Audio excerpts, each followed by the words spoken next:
Day to day, I'm constantly thinking about the overarching plan, the plan for the next 5 days, 5 weeks, 5 months, but also where do we want to be in 5 years as a team, as a company, in terms of our impact in the world around us. That if you actually got better diversity, more women into boardrooms, more women into leadership roles, that you would add trillions to global growth in the next 5 years.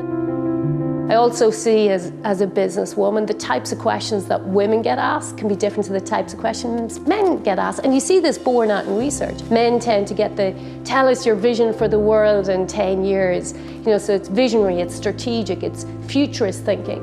Whereas women will get the, now tell us about the risks, the mitigations, the screw-ups, the failings. Or you'll get the softer, so-called softer questions around people and HR and recruitment. So there's definitely a differential I see in terms of the types of questions you get as a founder. A lot of this data that is increasingly telling us that women are not being afforded the same opportunities as men. And we see it with our gender pay gap. And that is just a reality in our lives today, that if we don't take more urgent action as a society, we will be 200 odd years trying to close that gender gap that now exists between men and women.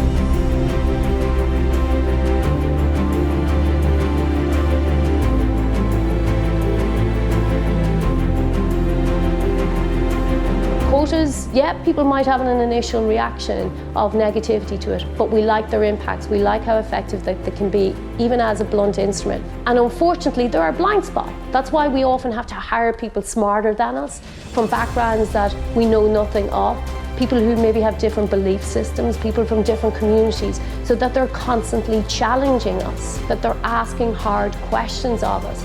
That's why we need diversity in our boardrooms. And I worry if we don't take stock of what has happened over the last 18 months to understand how women have been disenfranchised. And if we don't put in more supports, more requirements, and in some cases quotas, I do worry we are going to lose a lot of talented women to the workplaces right now.